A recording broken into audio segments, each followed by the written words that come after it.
buat gereja-gereja yang mimbarnya besar sekali, yang pendetanya pinter ngomong, keren-keren di sosial media. Ya, lihatlah jemaat-jemaat kalian yang miskin. Mereka mungkin malu datang ke gereja gak bawa apa-apa. Tapi mereka juga kan manusia yang harus diperjuangkan.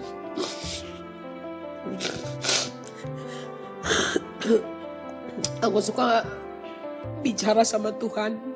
Tuhan,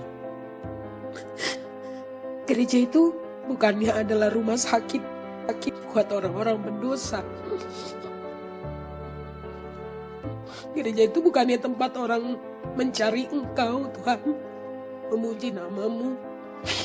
Tapi kenapa banyak sekali gereja-gereja yang tidak memikirkan jemaat-jemaatnya yang susah.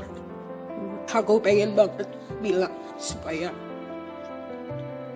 jangan hanya punya mimbar yang besar, tapi cinta kalian harus juga besar. Amin. Buat jemaat-jemaat yang membutuhkan, terutama jemaat-jemaat yang berpulang sakit, harus ditengok, dilihat, turun. Karena buat aku, jadi orang Kristen itu doing action like Christ, like Jesus. Turun, jangan hanya bicara di depan, turun ke jalan, lihat, jamah, pegang. Baik mengawasi kawanan dombanya pada waktu makan. Gembala yang baik menjaga domba-dombanya supaya tidak jatuh, kan itu ada di dataran tinggi, tidak punya tembok-tembok yang tutup. Awas-awas kalau mereka jatuh. Karena itu gembala yang baik mengawasi mereka supaya kawanan domba itu tidak jatuh. Gembala yang baik itu menjaga kawanan domba supaya tidak dimakan oleh binatang-binatang buas. Ada serigala dan seterusnya.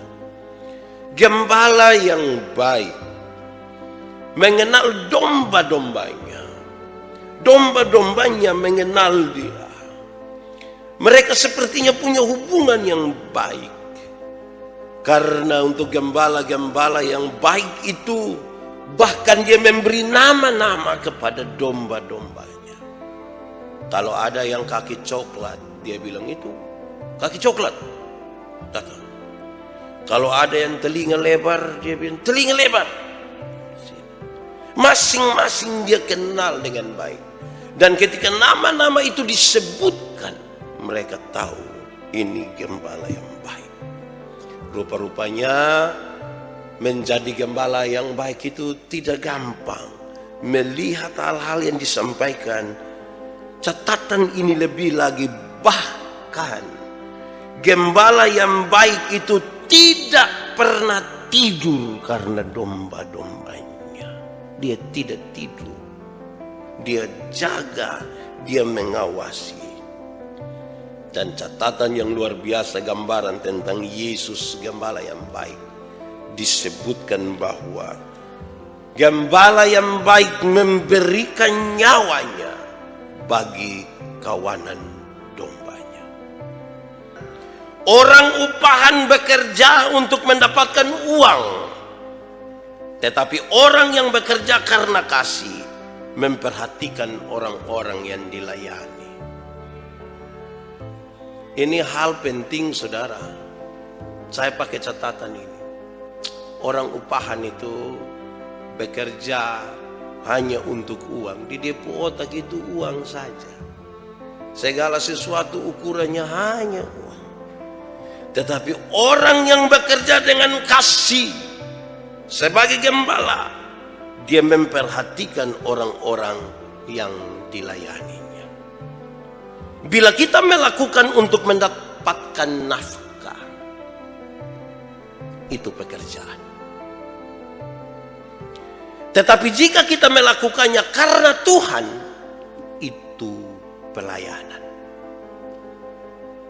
Saya ulang ya, kalau kita melakukan sesuatu untuk dapat nafkah, itu pekerjaan.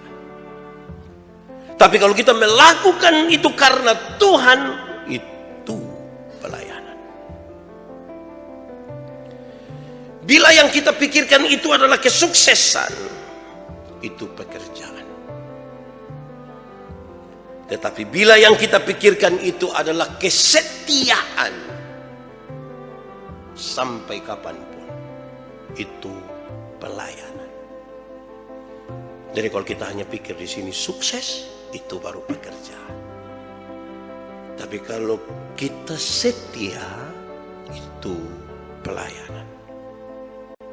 Aku menunaikan tugasku, ya, tetapi itu memang tidak menjadi sederhana. Tugas yang sangat berat. Dan Paulus menegaskan, mengapa? Karena kami tidak sama dengan banyak orang lain yang mencari keuntungan dari firman Allah. Dari zaman Paulus, dari zaman Tuhan Yesus sudah banyak itu. Murid Yesus namanya si Yudas. Jadi rasul cari untung.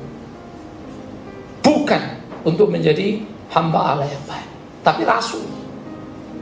Uang dulu yang dipikirkannya, apa yang didapatnya.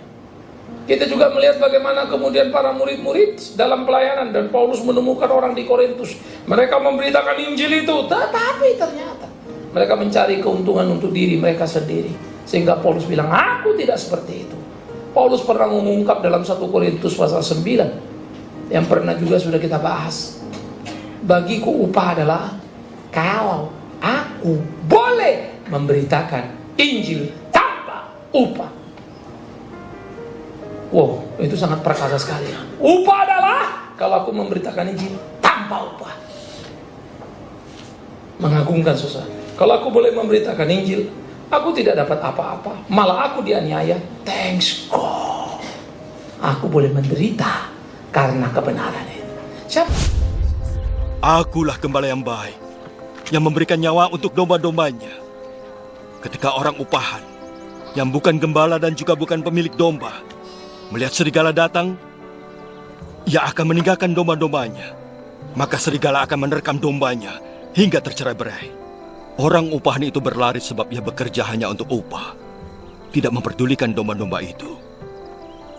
Akulah gembala yang baik, seperti Bapa mengenal aku dan aku mengenal Bapa. Begitu pula aku mengenal domba-dombaku, dan mereka mengenal aku. Kuserahkan nyawaku untuk mereka.